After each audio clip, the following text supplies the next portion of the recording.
Rook F2, and Nazi, jump in on this screamer of a game. My goodness, what's happening? Yeah, Rook F2 is a mistake. It's a mistake. It's a big mistake, yes. Now after Queen G4, White is almost completely winning. It's more than +2. Position has changed a lot. So after Bishop A3, F takes G was the first mistake. Here, Pragg had to play Bishop takes E5, D takes E5. And I mean, B5 is a very computer move, so no one can say it's easy to spot. But Knight C5, I would play this move, and Black keeps the positional advantage. Exactly. Right? The pawn on F4 is great. Everything remains about the same. But F takes G, he must have miscalculated something after Rook F2 here. Black just doesn't have immediate threats. Yes, of course, we understand there's D takes C and E3 coming, but it's a bit too slow. So let's take a look after Queen G4. If you take on E6, I give you a check, and it's Black King who is in a bit of a trouble. King H8 and Rook E3. It both stops E3, and in some lines I can... I'm threatening Knight G6 and Rook H3. Almost checkmate. Exactly. Feels like it should be checkmate. Absolutely. Yeah, this rook looks very scary on F2, so I can understand why Pragg went for this line. And we do have Queen G4 on the board. One thing I'll note is that yesterday GUKESH had a bad day, mostly because in time trouble he made a lot of blunders. Yes. In this game, he has 10 minutes against 2. So he's definitely learned his lesson and improved on that.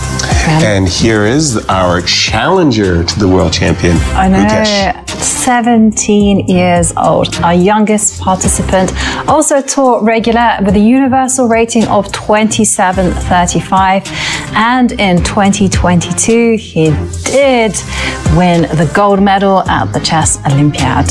What a participant. On the individual board, yes, and our congratulations once again to GUKESH, who will be fighting for the World Chess Championship title later this year, I believe. As we see, boy, look at both players are so intense at the moment. But this move, Queen G4, I really can't understand what Pragg might have missed, because after the move Rook F2, when your king's under attack, the first thing that you want to do as a defender is rush, your pieces over to the defense of your king. So, you have to imagine that Queen G4 does that. You've got ideas of Rook E2, Bishop G2, protect the king at all costs. But Queen G4 also comes with, as Nasi has been pointing out, a very nasty threat. Queen takes E6 check. We do have a move played. Bishop takes knight. Bishop takes E5, right? And now I'm wondering whether you just simply go Queen takes E6. Yes. Try that one in first. Yeah, should we do the Zwischenzug? Queen takes E6 check. Now, well, I don't even know what to make as a suggestion here. Queen takes E6 check. I really don't want to move the king and allow trades. And a piece up. Yeah. Unless this must be what Pragg is banking on. But it looks like there's Bishop G2 at the end of it. Yes, Bishop G2, Rook takes C2. Bishop takes pawn. And now I want to play Rook takes H2 check. Bishop takes E4. That looks like a clincher. Pragg played King H8 after Queen E6 check in the game, and after Queen E5, it's just simply +4. +4. There's no compensation for the extra piece. Exactly.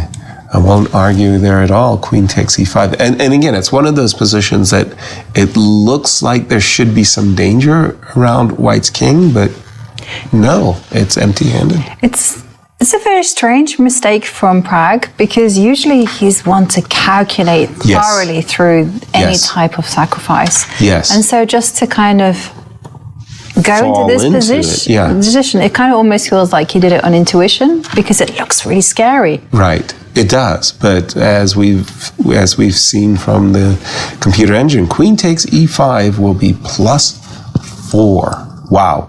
All right.